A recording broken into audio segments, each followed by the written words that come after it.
ஆட்சி மாற்றம் நடந்திருக்கு. இந்த ஆட்சி மாற்றம் நடந்து ஒரு மாசத்திலேயே தமிழ்நாடு இன்றைக்கு அதல பாதாளத்துக்கு போகக்கூடிய ஒரு சூழ்நிலை ஏற்பட்டிருக்கு. தொழில் நிறுவனங்கள் இந்த புதிய ஆட்சியை நம்பி தமிழ்நாட்டுக்கு வர பயப்படுறாங்க, தயங்குகிறாங்க. அதனால வேற மாநிலங்களுக்கு போயிட்டு இருக்கிறாங்க. என்ன காரணம்? சட்டம் ஒழுங்கை பத்தி சொல்லவே தேவையில்லை. பாலியல் கொடுமைகள், போதை மருந்து நடமாட்டம், பெட்ரோல் குண்டு வீச்சு, அறிவால் வெட்டுகள், கொள்ளைகள், அராஜகங்கள், டிவியை பார்த்தா பேப்பரை படிச்சா இந்த செய்திகள் தான் கண்ணில் படுது.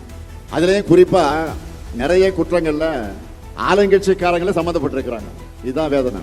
இன்னொரு பக்கத்துல மின்வெட்டு, விவசாயிகள் போராட்டம், பல்வேறு பிரச்சனைகள்.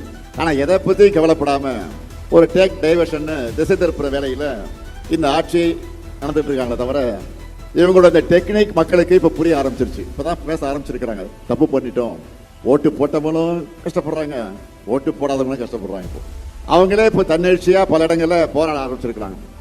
இந்த சூழல்ல மக்களுக்கு துணையாக நாம தான் இருக்கணும். தமிழ்நாட்டை காக்கிற பொறுப்பும் கடமையும் திராவிட முன்னேற்ற கழகத்தான் அதிகமாக இருக்கு. ஏன்னா நாம பார்த்து பார்த்து வளர்த்த தமிழ்நாட்டை சீரழிய விடக்கூடாது.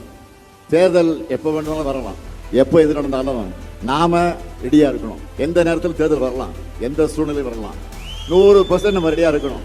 எனவே கழகத்துடைய வெற்றிக்கு இந்த நிமிஷத்திலிருந்து உழைக்க தொடங்குவோம்.